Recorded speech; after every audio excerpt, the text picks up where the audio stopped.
6 mense is dood en 5 ernstig beseer in nog 'n landmynontploffing in Noord-Transvaal. Die minister van Verdediging, generaal Magnus Malan, het die gebied vandag besoek.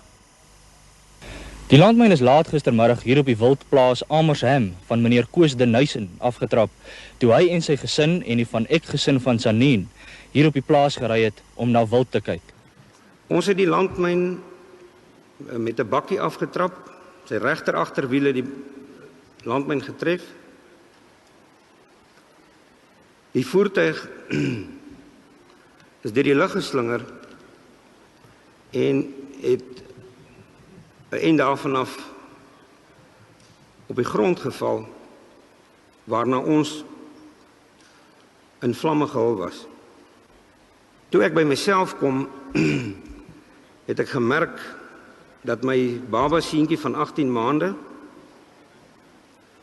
wat op my skoot gesit het, dat hy nog leef, en hy het vir my gekyk. Dit het vir my gelyk of hy niks mekeer nie. Die voertuig was in vlamme gehul. Ek het gesien dat meneer de Nuysen, wat die voertuig bestuur het, op die stuurwiel lê en sy hare was aan die brand en daar erg bloed by sy voorkop uitgespuit.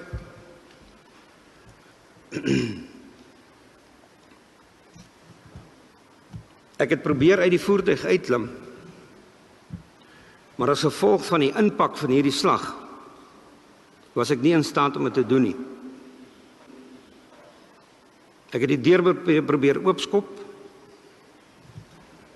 en ek kon ook nie daarin slaag nie. Ek het besef dat ons gaan doodbrand binne in hierdie voertuig, want ons het net voor die aanvang van ons rit, het ons die voertuig vol brandstof gemaak. Ek het toe deur die venster geklim en my seentjie saam met my gevat en hom aan die pad neergesit langsaan.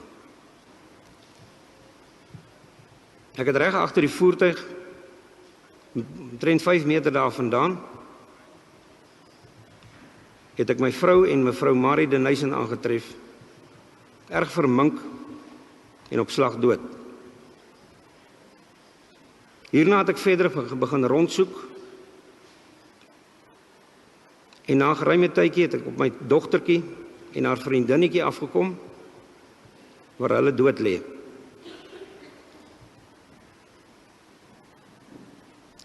Net hierna het ek op klein Kobus de Nuysen afgekom, wat nog lewe in hom gehad het. Ek het teruggegaan na sy pa toe, en vir hom dit gesê dat die kind lewe nog,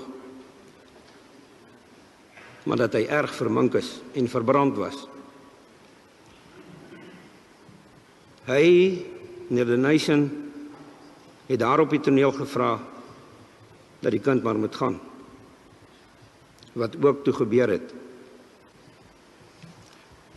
Verder het ek begin soek na my seentjie van 3 jaar oud,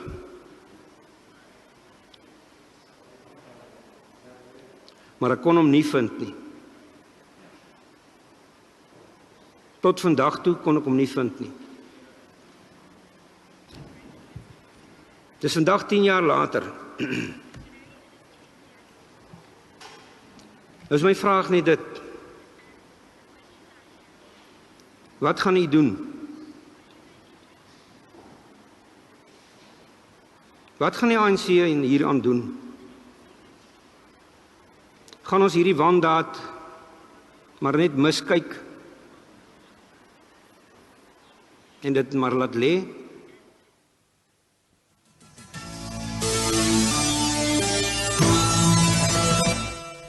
Good evening. 2 of the 4 people injured in 2 separate landmine blasts in the eastern Transvaal yesterday are in a critical condition in the Rob Ferreira Hospital in Nelspruit.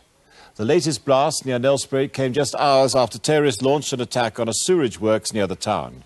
Cameron, Rob Minna and Chris Alkers visited the scene of the blast today. The first landmine was detonated on a farm road approximately 9 kilometers from Nelspruit. A vehicle with 7 occupants detonated the landmine at approximately 20 past 5 yesterday afternoon. 5 people died here, including 2 babies, only 9 and 10 months old. The powerful blast of the Russian-made landmine ripped the vehicle apart.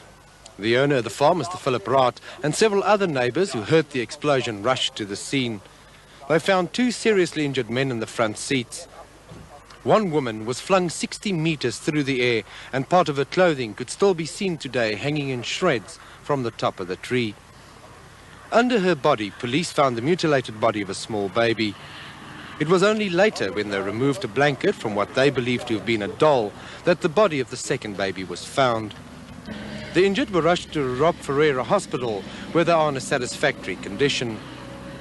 While police were still busy sifting through the debris, at 8:20 last night, the Roos family were on their way back home to their farm Stellenrust, 15 kilometers from Nelspruit.